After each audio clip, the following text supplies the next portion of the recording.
ibi noneho bihinduye isura. Noneho iyo ibintu byageze mu mategeko noneho biba byamaze guhindura isura kabisa. Ubu tuvugana rero Miss Mutesi Jolly yamaze gupostinga ibaruwa umunyamategeko yandikiye Baby Cool, ikayikubiyemo rero ibintu byinshi cyane binakubiyemo bimwe mu byo Mutesi Jolly ari gusaba Baby Cool kuba yakora, ndetse kandi iyo baruwa ikayimuburira ko ibyo bintu naramuka atabikoze mu masaha atarenze 48 arajyanwa mu mategeko.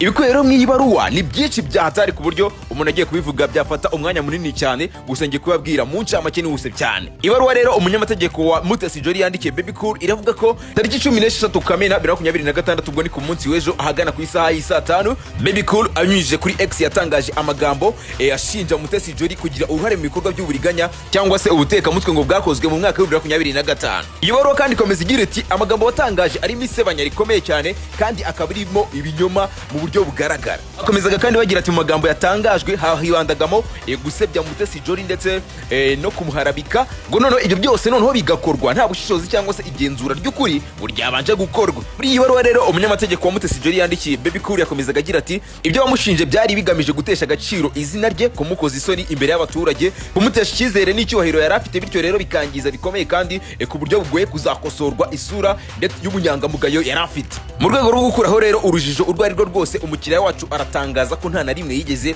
agirana ubucuruzi, imikoranire, ubutumwa se cyangwa se ikindi kintu icyo ari cyo cyose hagati yawe na Mutesi Jolly nta kigeze kibaho. Iyo nimero ya telefone ubwo bavugaga ya nimero witwa Baby Cool yatangaje ko yavuganagaho n'uwitwa Jolly wa UK, boye bavuganagaho kuri WhatsApp.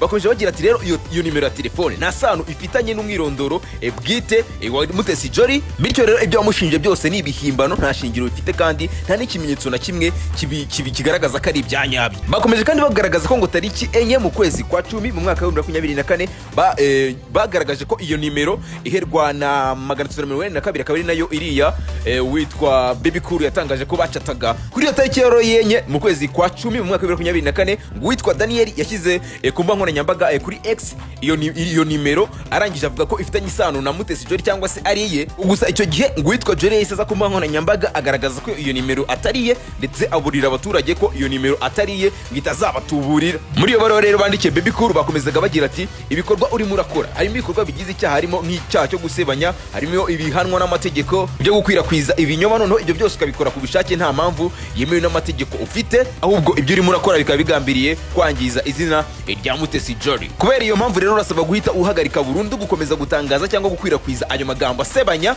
Urasabwa kandi gutangaza ku mugaragaro inyandiko igaragaza ko ibintu watangaje byose ari ibinyoma, ndetse ukanasaba imbabazi. Byongeyeho kandi mu gihe kandi cy'amasaha atarenze 48 gusa uhereye aka kanya ugomba kuba wamaze gutangaza ibi byose, ndetse ugasobanura impamvu watangaje biriya watangaje mbere. Mu gusoza ibaruwa rero bamwandikiye bakomeje bavuga ko natubahiriza ibyo bamusabye hejuru, ubwo no gusaba imbabazi kuba yahakana ibintu yari yatangaje akavuga ko atari byo. Ibyo byose rero n'abatarabikora ngo mu masaha 48 bamuhaye, uwitwa Baby Cool arahita ajyanwa ngo mu mategeko. Ikibazo nibaza rero, Baby Cool mwabonye atangaza biriya bintu ari buze kwemera gusaba imbabazi ndetse avuga ko ibyo yatangazaga byose yabeshyeraga Mutesi Jolly, cyangwa aremera kujyanwa mu mategeko? Tuganire.